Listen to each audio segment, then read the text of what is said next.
Jewish families account for less than 2% of the global population. Yet when you examine lists of extreme wealth, billionaires, and long-lasting dynastic fortunes, their presence appears at a rate wildly disproportionate to their demographic size. This phenomenon is often misunderstood. Some attribute it to coincidence, others to cultural stereotypes, and some drift into conspiratorial thinking. All of these explanations miss the truth. The reality is far more disciplined, mathematical, and historically grounded. The persistent financial resilience seen in Jewish communities is the outcome of a wealth allocation framework that is more than 3,000 years old.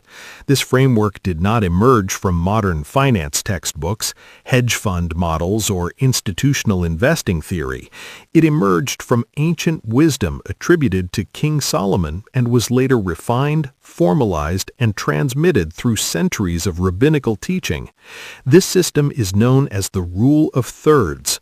The Rule of Thirds is not a motivational slogan or a clever diversification trick. It is a structural discipline designed to preserve wealth across chaos. It has endured wars, exile, confiscation, inflation, empire collapse, and systemic persecution.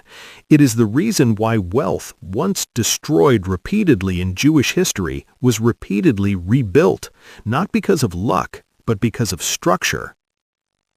At its core, the Rule of Thirds divides resources into 3 equal parts.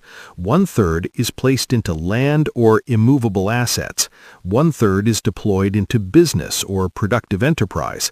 1/3 is maintained in liquid form, immediately accessible and unencumbered. This division is not arbitrary. It recognizes that wealth exists in 3 incompatible states, each with unique strengths and fatal weaknesses. Only when all 3 coexist in balance does wealth survive time. Land represents permanence. It is slow, tangible, and resistant to theft. It provides inflation protection and anchors wealth to physical reality. Business represents motion. It transforms effort into income and compounds through skill, risk, and reinvestment. Liquidity represents breath. It is oxygen during crisis and ammunition during opportunity. Remove any one of these and the system collapses. Most people unknowingly sabotage their financial future by favoring one state of wealth while neglecting the others. Some hoard cash out of fear, mistaking stillness for safety. Others overcommit to real estate, drowning in illiquidity while believing they are being conservative. Some gamble everything on a single business, mistaking confidence for wisdom. Solomon understood that each of these extremes is fatal. Solomon's wisdom did not exist in abstraction. Scripture records that his fleets returned from distant lands carrying hundreds of talents of gold in a single voyage. A talent was not a symbolic unit. It was a massive weight of precious metal. When translated into modern terms, these shipments represented wealth measured in billions. Yet Solomon did not hoard this wealth in a single treasury. He distributed it. Ecclesiastes teaches to allocate portions broadly because disaster is unpredictable. This verse is often misread as moral charity. In reality, it is financial instruction. It is portfolio construction disguised as spiritual teaching. Solomon spread capital across land development, trade routes, merchant ventures, infrastructure, and reserves. Wealth moved. It circulated. Later rabbinical scholars formalized this principle explicitly. Wealth should be divided into thirds. 1/3 in land that cannot easily be confiscated and grows with population. 1/3 in business that generates income and develops skill. 1/3 kept in hand to protect against disaster and position for opportunity. This was not academic finance. This was survival protocol. Jewish history is not a story of uninterrupted prosperity. It is a story of repeated dispossession. Land was seized, businesses were shut down, currency was devalued, entire communities were expelled overnight. The Rule of Thirds emerged not from comfort, but from catastrophe. It was refined through pain.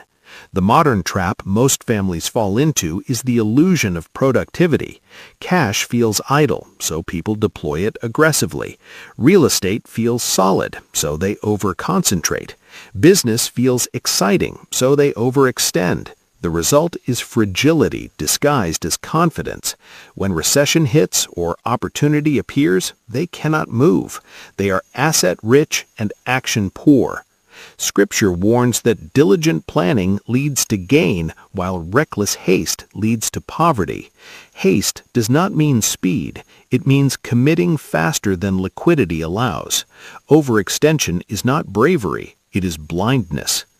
The reason Jewish wealth systems endure is because this balance is taught not as advice, but as covenant.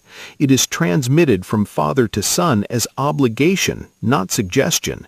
You do not violate the thirds because the market looks favorable. You do not overcommit because you feel confident. You obey the boundary because it was established by wisdom older than your emotions. Maintaining 1/3 in liquid form prevents forced selling. It removes desperation from decision-making. When markets crash, you are not required to sell at the bottom. When competitors fail, you are not locked out of expansion.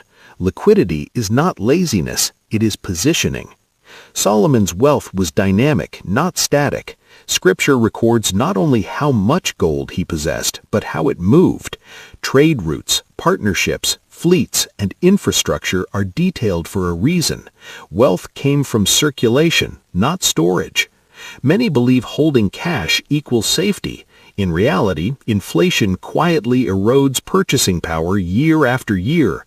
What feels safe is often slow destruction.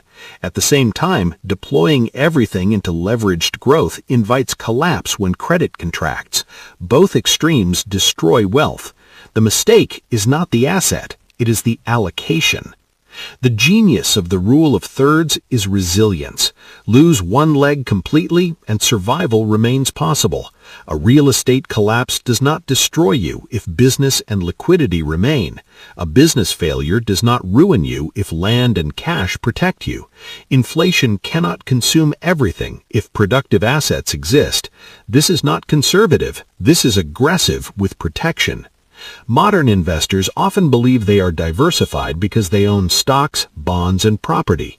Yet all of their assets mature on similar timelines. All of their real estate is locked into retirement accounts. Their bonds mature simultaneously. When crisis comes, nothing is accessible.